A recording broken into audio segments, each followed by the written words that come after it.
இந்த 80s kids 90s kids எல்லாம் இந்த காலத்து ஜென்ரேஷன் பிள்ளைங்களை பார்த்து 2K கிட்ஸை பார்த்து சொல்கிறாங்க, நீங்கள்லாம் என்ன லவ் பண்ணுறீங்க, நாங்கள்லாம் அந்த காலத்தில் எப்படி லவ் பண்ண தெரியுமா, எங்கள் காதல் இருக்கே காவிய காதல் இன்னி வரைக்கும் எங்கள் மனசுலாம் இருக்குது. ஆனால் நீங்கள் எப்படி இருக்கிறீங்க, ஒரே நாளில் லவ் சொல்கிறீங்க, 4 நாள் லவ் பண்ணுறீங்க, 4வது நாள் பிரேக்கப் பண்ணுறீங்க, இதெல்லாம் என்னது அப்படின்னு லெக்சர் எடுக்கிறாங்க பயங்கரமாக.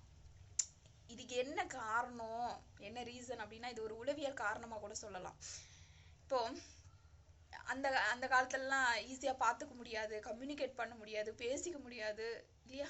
ஆனால் இப்போல்லாம் ரொம்ப ஈஸி, பார்த்துக்கலாம், பேசிக்கலாம், வீடியோ கால்லாம் வந்துருச்சு, மீட் பண்ணுறதுனா கூட இப்போ எல்லாம் ஈஸி. அந்த மாதிரி ஒரு காலகட்டத்துக்கு வந்துட்டோம். என்ன காரணம்னா, எந்த ஒரு விஷயம் அபூர்வமாக கிடைக்குதோ, அது கிடைக்காம நம்மள ரொம்ப கஷ்டப்படுறோமோ, அதை பற்றி ஏங்குறோமோ, அதுதான் நமக்கு வரமாக இருக்கும். அதுதான் பெரிய விஷயம். அது மனசுல ஆழமா ஊன்றுது, அது அப்படியே கல்வெட்டு மாதிரி பதியுது. ஸோ எந்த ஒரு விஷயம் கிடைக்கலையோ அதுதான் வரமா மாறுது. அதனால எதுவா வேணா இருக்கட்டும், எந்த கனவு லட்சியம் எதுவா வேணா இருக்கட்டும், ஒரு விஷயம் கிடைக்கல, தள்ளி போகுது, இல்லை தடங்கல் ஆகுதுன்னா அதை பத்தி கவலைப்பட வேண்டியதில்லை. அதுக்கு தான் சொல்றேன், கவலையே பட தேவையில்ல. நிச்சயமா அது ஒரு நாள் கிடைக்கும். ஆனா அது கிடைக்கும் போது அது வரமா கிடைக்கும். அதுதான் பெரிய விஷயம். இப்போ முன்னாடி எல்லாம் கடவுள்கிட்ட வரம் வாங்கிதான் தவம் இருந்து வரம் வாங்குவாங்களாம். ஸோ ஏன் அப்படி கடவுள் அந்த மாதிரி செய்யணும், ஏன் கேட்ட உடனே கொடுக்க கூடாதுன்னு அந்த வல்லமை அவருக்கு இல்லையா, கருணை இல்லையா?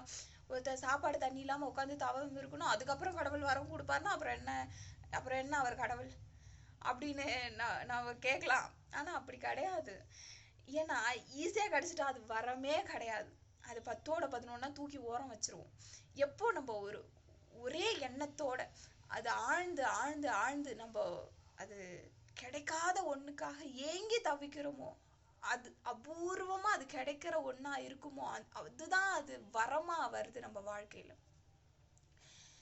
ஸோ இன்னொரு விஷயம், அது எந்த அளவுக்கு ஸ்ட்ராங்கா அதுல இருக்கிறோம் அப்படிங்கிற சோதனையும் நமக்கு இருக்கு. கண்டிப்பா அதை கடவுள் பார்ப்பாரு, எந்த அளவுக்கு அது விடாப்பிடியா அந்த லட்சியத்திலே நிக்கிறோம் அப்படிங்கிறதும் ஒன்றும் இருக்கு. ஸோ ஏதோ ஒரு விஷயம் தள்ளி போயிட்டே இருக்குன்னா கவலைப்படவே வேண்டியதில்லை. நிச்சயமா அது நமக்கு வரமா கண்டிப்பா கிடைக்கும்.